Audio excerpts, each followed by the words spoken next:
The neon glow of the roadside diner flickered against the wet pavement as Daniel Carter pushed open the door. His suit, once crisp and expensive, was now crumpled and soaked from the relentless downpour. He had built a company from the ground up, only to watch it collapse overnight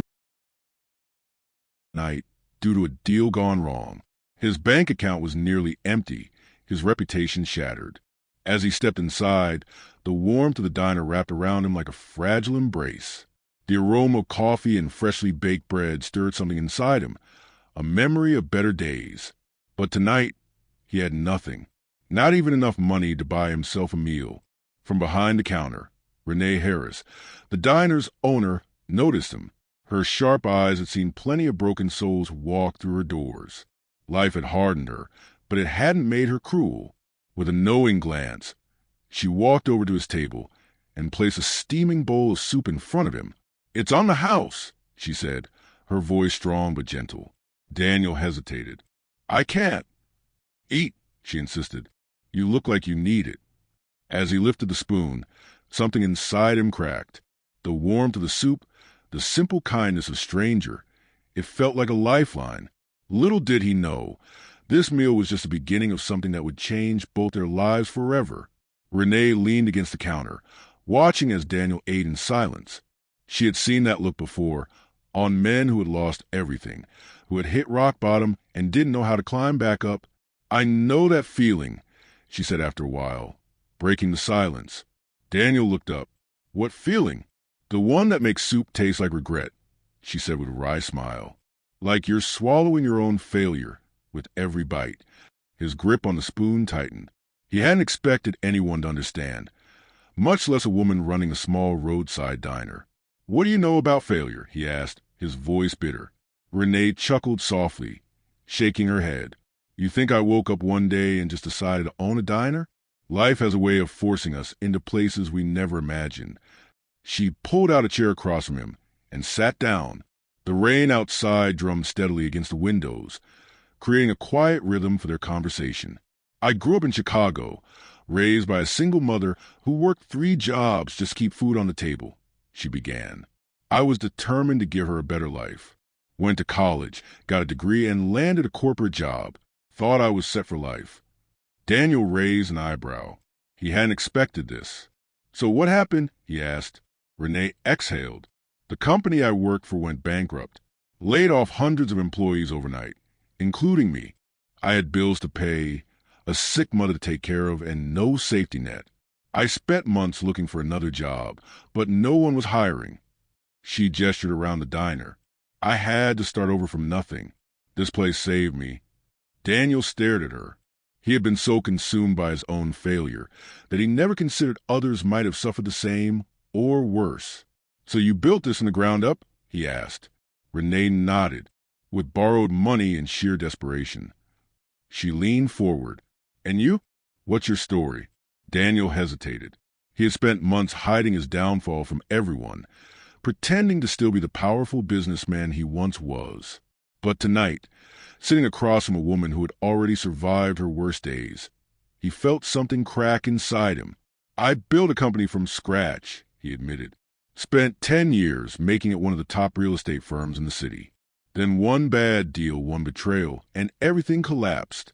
Lost my investors, my employees, my savings. Now, I have nothing." Renee studied him for a long moment. Then she smirked. "Nothing, huh?" she said. "Then you're in the perfect place to start again." Daniel let out a bitter laugh. "It's not that simple."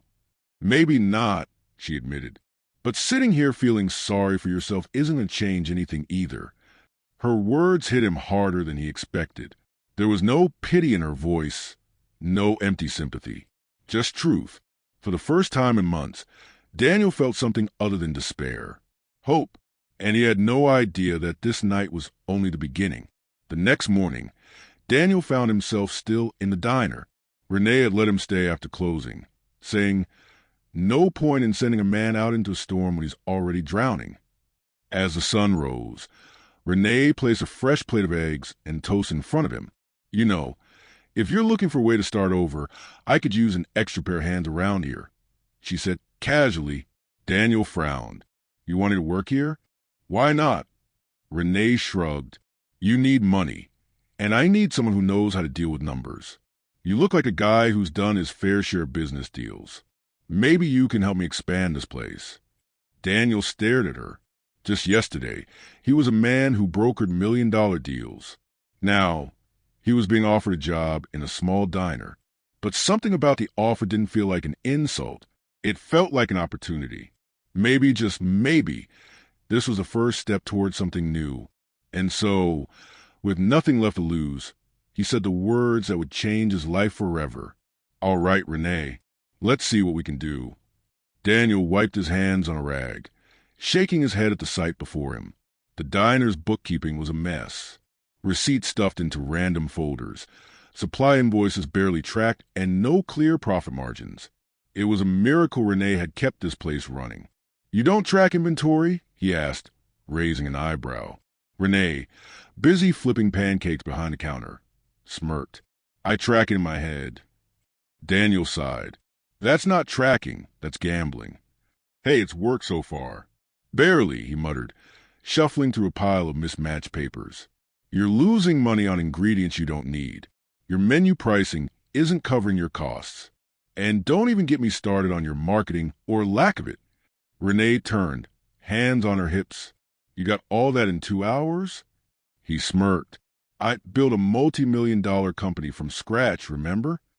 Renee leaned against the counter, studying him. All right, Mr. Businessman. You think you can do better? Daniel met her gaze, feeling something stir in him, something he thought he'd lost. Purpose. Give me a week, he said. If I can't make this place more profitable, I'll leave. Renee grinned. Deal. Daniel wasted no time. He redesigned the menu, cutting items that didn't sell well and adjusting prices to maximize profit. He reached out to local suppliers, negotiating better rates. And most importantly, he created an online presence for the diner, something Renee had never even considered. You're telling me people order food from their phones now? Renee asked, skeptical. Daniel chuckled. Welcome to the 21st century, Renee. He set up social media pages, took high-quality photos of their food, and even ran a small online promotion. Within days, new customers started walking in, curious about the little diner with the best homemade soup in town. And just like that, business began to pick up. Renee watched in awe. I don't get it. What's in this for you? Daniel hesitated. I don't know yet, he admitted. But for the first time in months, I feel like I'm building something again. Renee smiled. Well, in that case, welcome to the team. One evening, after the last customer left, Renee and Daniel sat in the empty diner, sipping coffee. What happened to you? She asked. Before you lost everything? Daniel sighed, staring into his cup. I trusted the wrong people. My business partner, someone I considered family, sold me out, faked documents, manipulated investors, and left me with all the blame. Renee's expression softened. That kind of betrayal cuts deep. He nodded. Yeah, and it's hard to come back from. Silence settled between them. Then, softly, Renee said, I know what that's like. Daniel looked at her. You. She hesitated, then spoke. I was engaged once. Thought we were going to build a life together. Turns out, he saw me as a stepping stone. Used my savings to fund his dreams, then left when he didn't need me anymore. Daniel clenched his jaw. He took your money? And my trust, she said quietly. Something unspoken passed between them. Two people, both broken by betrayal, both trying to rebuild from nothing. Maybe they weren't so different after all. One night, a fierce storm hit the town. The power flickered, and rain lashed against the windows. Daniel and Renee were locking up when a loud crash echoed outside. Running out, they found a tree branch had fallen onto an old man's car. He stood in the rain, looking lost and helpless. Without hesitation, Renee ran to him. Come inside. You can wait out the storm here. Daniel grabbed towels and a hot drink for the man, watching as Renee wrapped him in warmth and kindness. You do this often? He asked, once they were alone again. She shrugged. People helped me when I had nothing. I just returned the favor. Daniel exhaled, something tightening in his chest. I never used to think about people like this. I was so focused on winning, on growing my company. I never stopped to notice who was struggling around me. Renee met his gaze. And now, he hesitated, then said softly, now I see things differently. The air between them felt charged, something unspoken lingering. But before either of them could say more, the storm knocked the power out, plunging them into darkness. Over the next few weeks, business boomed. Thanks to Daniel's strategies, the diner became the go-to spot in town. The local newspaper even ran a feature on Renee, calling her the woman who turned a simple diner into a community haven. Then, one evening, Daniel received a call. It was a former investor, offering him a chance to restart his business. I can get you back in the game, the man said. Full funding, new offices, just say the word. Daniel sat in silence, staring at the phone. Everything he had lost, his career, his reputation, was being handed back to him. But as he glanced around the diner, watching Renee laugh with customers, seeing the life he had built here, he realized Daniel finally told Renee about the offer. She smiled, but it didn't quite reach her eyes. That's great, Daniel. This is what you wanted, right? He hesitated. I thought so. Renee nodded, masking whatever she was feeling. You should go for it. Daniel studied her. And if I do, she forced a chuckle, then I'll keep doing what I do best, running this place. But something about the way she said it made Daniel's heart tighten. Renee, he said softly, what if I don't want to leave? Her eyes widened. What? He took a deep breath. What if this place means more to me than any office ever could? Renee stared at him, and for the first time in years, she felt something she had long buried. Hope that wasn't Daniel made his choice. He turned down the investor's offer and bought into the diner instead. Together, he and Renee expanded the business, turning it into a place not just for food, but for second chances. And as they stood outside one evening, watching the Harris and Carter Diner sign light up for the first time, Daniel turned to Renee and smiled. You gave me a meal when I had nothing, he said. Turns out you gave me a whole new life, too. Renee grinned. Well, I guess that makes us even. And as the neon glow reflected in their eyes, they both knew this wasn't just the end of the chapter. It was the start of something beautiful. Sure, he wanted it anymore. A year had passed since Daniel made the decision to stay. The diner, once struggling, had now become a thriving cornerstone of the community. The menu had expanded. Customers came from miles away just to get a taste of Renee's famous homemade soup, and they had even hired new staff to keep up with demand. But more than that, Renee and Daniel had become partners in more ways than one. On a warm summer evening, Renee stood outside the diner, watching as a new sign was being installed. Harris and Carter's Kitchen. Daniel stepped beside her, his hands in his pockets. I told you, we needed a name that included you too. She smirked. I still think Renee's Diner had a nice ring to it. He chuckled. Maybe, but this is ours. Renee turned to look at him, feeling something deep and unshakable settle in her chest. A year ago, she had met a man who was lost, broken, and drowning in failure. Now, he stood beside her as an equal, a partner, and maybe something more. That evening, after the last customers left, Daniel and Renee sat outside on the patio, a bottle of wine between them. The diner was quiet, the world was still, and for once, there was no rush to be anywhere else. Daniel turned to her. I never thought I'd say this, but losing everything was the best thing that ever happened to me. She raised an eyebrow. Really? He nodded. Because it led me here. Renee felt warmth spread through her. I guess we both found something we didn't know we needed. Daniel took a deep breath. You were the first person to believe in me when I had nothing. The first person to remind me that success isn't just about money, but about the people you surround yourself with. Renee smiled.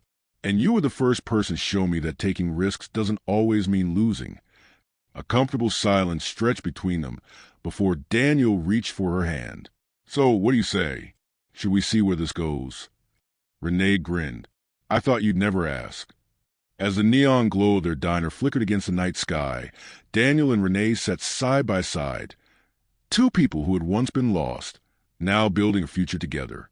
A future filled with second chances, laughter, and maybe even love. And for the first time in a long time, they both knew they were exactly where they were meant to be. The end, or maybe just the beginning. 2 months after the grand reopening of Harris and Carter's kitchen, life seemed perfect. Business was booming. Customers loved the place, and Renee and Daniel had built a partnership that was stronger than ever, both in business and in their personal lives. But peace never lasts forever. One evening, as they were locking up, a sleek black car pulled up in front of the diner. The tinted windows made it impossible to see who was inside. Renee's stomach tightened. Daniel froze. His jaw clenched, and his hands balled into fists. He knew exactly who it was. The door opened, and a man in a sharp, expensive suit stepped out. His presence was commanding, his expression unreadable. "Hello, Daniel," he said smoothly. "It's been a long time." Renee glanced at Daniel, confused. She had never seen this man before, but something about him felt dangerous. Daniel's voice was tight. "What do you want, Lucas?" The man smirked. "I came to offer you an opportunity when you can't refuse." Renee crossed her arms. "We're not interested." Lucas chuckled. "Oh, I think you'll be. Because if Daniel doesn't hear me out, everything you built here, it might not last much longer." A cold chill ran down Renee's spine. Daniel took a step forward. "If you so much as touch this place—" Lucas raised a hand, cutting him off. "Relax. I'm not here to threaten, just to talk." He pulled a sleek envelope from his pocket and handed it to Daniel. "Take a look. If you're smart, you'll call me." With that, he turned, got back into the car, and drove away, leaving nothing behind but an eerie silence. Renee looked at Daniel. "Who was that?" Daniel exhaled slowly, his fingers tightening around the envelope. "Someone I never wanted to see again." She hesitated. "Daniel, what's in there?" He swallowed hard, then carefully opened the envelope. Inside was a contract, and at the bottom, one chilling line stood out. A buyout offer for Harris and Carter's kitchen, signed by Lucas Caldwell. Renee's heart pounded. Daniel's past had come knocking. And this time, walking away wouldn't be so easy. Renee snatched the contract from Daniel's hands, her eyes scanning the fine print. A buyout offer? For their diner? She let out a humorless laugh. "This has to be a joke." Daniel didn't respond. His shoulders were tense. His jaw clenched so tightly she thought he might break a tooth. Renee stepped in front of him, waving the contract. "Daniel, talk to me. Who is Lucas Caldwell?" Daniel sighed and ran a hand through his hair. "He's my former business partner." Renee narrowed her eyes. "Former?" Daniel nodded. "He's the one who convinced me to put everything into that deal that failed. The deal that left me homeless and broke. And now he's here, pretending like we're still in business together." She scoffed. "Oh, so he ruined your life, and now he thinks he can buy us out?" She shook the paper at him. "What's the catch?" Daniel took the contract back and flipped through the pages. His eyes darkened. "This isn't just a buyout, Renee. He's not offering to buy the diner to keep it running. He wants to shut it down." Her stomach dropped. "What? Why?" Daniel hesitated, his fingers tightening around the pages. Renee stepped closer. "Daniel, what aren't you telling me?" He finally met her gaze. "Because Lucas just bought the land next to us. He's planning to open a luxury restaurant, and he doesn't want competition." Renee's heart pounded. Their little diner wasn't just a business. It was their home, their story, their second chance. And now, someone wanted to erase it. Renee grabbed the contract and ripped it in half. "Well, that's our answer, isn't it?" Daniel let out a small, tired chuckle. "I figured you'd say that." She placed her hands on her hips. "So what's the plan? Because if he thinks he can just roll in here with his fancy suits and take what's ours, he's got another thing coming." Daniel studied her for a moment, then smirked. "I have an idea." Renee raised an eyebrow. "Is it legal?" He laughed. "Mostly." She sighed but grinned. "All right, Mr. Harris. Let's Renee and Daniel spend the next few days preparing for whatever Lucas had planned." He wasn't the type to give up easily, and they both knew it. If he had come all the way here just to buy them out, it meant he had a plan B, and that plan was likely to get ugly. And they were right. Show this guy why we're not going anywhere. One morning, Renee arrived at the diner early, ready to start the breakfast rush. But as soon as she walked in, her heart dropped. A bright red notice was taped to the front door. Closed due to health code violations. What the hell? She whispered, yanking the paper off the glass. Daniel arrived seconds later, coffee in hand. He stopped in his tracks. What's going on? Renee shoved the notice into his hands. Did you know about this? Daniel read it, his face darkening. This is ridiculous. We've never had a violation. The health department never mentioned any issues before, so why now? The answer came moments later, when a familiar black car pulled up across the street. Lucas Caldwell stepped out, wearing the same smug expression as before. Having a rough morning, he called out. Renee marched toward him, fists clenched. You did this. Lucas smirked. Me? No, Renee. The health department did this. I'm just a concerned businessman. Daniel stepped between them. This won't work, Lucas. You can't shut us down. Lucas chuckled. Oh, Daniel, you still don't get it, do you? I don't need to shut you down. He leaned in, lowering his voice. I just need to make it impossible for you to keep up. Then he turned and walked away, leaving Renee and Daniel standing in front of the shuttered diner, their dreams hanging by a thread. Renee refused to accept defeat. We're reopening. I don't care what it takes. Daniel nodded. We need to find out what violations they cited us for. They spent the next 10 hours calling the health department, speaking to city officials, and reviewing records. The supposed violations? Fake. Someone had reported them for things that didn't even exist. Expired food, rodent infestations, and faulty equipment. It was a clear attack. Daniel ran a hand through his hair, exhausted. If we can prove this is fake, we can take legal action. But Renee had a different idea. No, we'll fight him another way. Daniel raised an eyebrow. How? She smiled. We turned this into a story. That night, Renee went live on social media. She stood in front of the closed diner, holding up the false violation notice. Hey, everyone. This is Renee Carter, and I'm here to tell you how a billionaire is trying to destroy a small black-owned business. She explained everything. How Lucas Caldwell had tried to buy them out, how he had failed, and how, mysteriously, a fake violation shut them down. Within hours, the video exploded. Customers started commenting. This is insane. We love Harris and Carter's Kitchen. I've eaten there for years, never seen a single issue. This guy really thinks he can get away with this? We won't let him. By morning, news stations had picked up the story. Reporters started calling, and Lucas Caldwell's name was being dragged through the mud. Lucas showed up the next day, furious. Do you have any idea what you've done? Renee stood tall. Oh, I know exactly what I've done. Daniel smirked beside her. You wanted to make it impossible for us to stay in business. But now, everyone knows what kind of man you really are. Lucas gritted his teeth. This isn't over. But it was. Within 48 hours, the health department cleared their name. The diner was allowed to reopen, and the very next morning, they had a line around the block. Lucas's luxury restaurant? Completely empty. No one wanted to eat at a place owned by a man who tried to destroy a local treasure. Renee and Daniel stood side by side, watching their community fight for them. Renee nudged Daniel. Told you we weren't going anywhere. He laughed. You were right. As usual. She grinned. Get used to it. And just like that, they had won. But their journey, it was just beginning. The diner's reopening was nothing short of a victory. News crews had covered the story, and social media had turned Renee and Daniel into local heroes. People poured in to show their support, lining up outside the doors every morning. But as the celebration faded, Renee felt something else creeping in, something she wasn't ready to admit. She was falling for Daniel, and that was dangerous.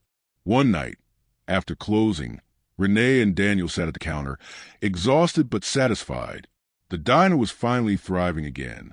Yet, there was a different kind of tension in the air. Daniel rolled up his sleeves and poured them both coffee. So, do we celebrate now? Or wait until Lucas officially disappears? Renee smirked. We don't wait on a man like him for anything. They laughed, but then the silence stretched between them. Daniel's gaze lingered on her a little too long. Renee looked away. What? He hesitated, then smiled. Nothing. Just, I don't know what I would have done without you. Her heart skipped a beat. You would have figured it out. He shook his head. No, Renee, I wouldn't have. She didn't know what to say, because she felt it too. Just as things were settling between them, Renee received an unexpected visitor, her ex, Mark. He showed up at the diner one afternoon, flashing his usual charming smile. Hey, stranger. Renee froze. Mark, what are you doing here? Daniel stepped up beside her, crossing his arms. He didn't like this. Mark smirked. I heard about your little diner war and figured you might need some support. Renee narrowed her eyes. From you? No thanks. Mark had been her biggest mistake. A man who left when things got tough, only to return when it was convenient. Daniel cleared his throat. I think we're doing just fine. Mark smirked in fade. I see that. But are you sure you want to settle for just fine, Renee? Renee felt Daniel tense beside her. She turned to Mark. You don't get to walk back into my life like this. Mark chuckled. All right. Just thought I'd check in. But if you ever realize you deserve more, you know where to find me. And just like that, he walked away, leaving behind a storm of emotions. That night, Daniel was quieter than usual. Renee leaned against the counter. You all right? He looked up, meeting her gaze. Just thinking. She smirked. That's dangerous. He exhaled, shaking his head. You know, when I lost everything, I thought I'd never rebuild my life. And then you showed up, bought me One night, Renee was closing up when she heard voices outside. Peeking through the blinds, she saw Daniel, talking to Lucas. Her stomach dropped. Lucas handed Daniel a folder. Daniel hesitated, then took it. They shook hands. Renee felt like the ground had disappeared beneath her feet. What the hell was Daniel doing with Lucas?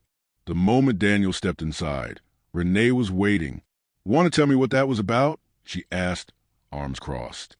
Daniel's face went pale. He knew he was caught. Renee, it's not what you think, he said quickly. She stepped closer. You were meeting with him. After everything? Daniel ran a hand through his hair. Lucas offered me something. A deal. Her heart pounded.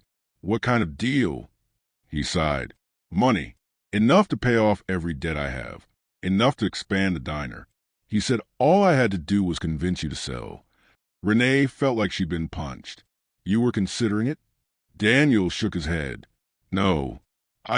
Renee, I swear I wasn't going to betray you. But the damage was done. She took a shaky breath. I let you in, Daniel. I trusted you. He reached for her, but she stepped back. I need time. And with that, she walked away, leaving Daniel standing in the empty diner, regret written all over his face. Days passed. Renee threw herself into work, trying to ignore the ache in her chest.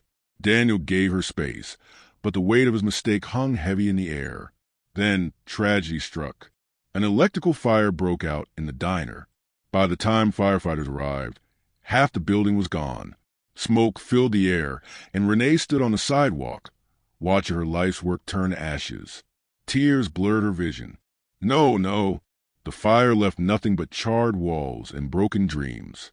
Renee stood in front of what was once Harris and Carter's kitchen, her heart shattering with every wisp of smoke that still lingered in the air. Daniel stood beside her, silent. He had hurt her, but now he was here, and that mattered. Lucas arrived the next morning, his expensive shoes crunching over burnt debris. What a shame, he said, voice dripping with false sympathy. But if you're ready to sell... Renee turned, eyes blazing. You did this? Lucas raised an eyebrow. That's a bold accusation. Daniel stepped forward. You wanted the diner gone, and when money didn't work, you burned it down. Lucas smirked. Prove it. And for a moment, it felt hopeless. But then, we already did. A familiar voice rang out. The fire chief stepped forward, holding a report. We checked the security footage from nearby businesses. He handed Renee a tablet. Take a look. Renee and Daniel watched as the video played. A masked figure sneaking around the back of the diner minutes before the fire. The build, the walk, it was Lucas. The fire chief crosses arms. Insurance fraud. Arson. You're going away for a long time, Mr. Caldwell. Lucas's smirk vanished. Within minutes, police arrived and cuffed him. As they dragged him away, he hissed, "This isn't over." Renee just smiled. "Yes, Lucas. It is." With Lucas gone, Renee and Daniel had one last decision to make. Do we start over? Daniel asked one night, sitting across from her. Renee stared at the empty lot where the diner once stood. I don't know. Daniel reached for her hand. I do. We're not done. She met his eyes. Warm, steady, honest. For the first time in weeks, she smiled. They weren't just rebuilding a diner. They were rebuilding each other. And this time, nothing could break them.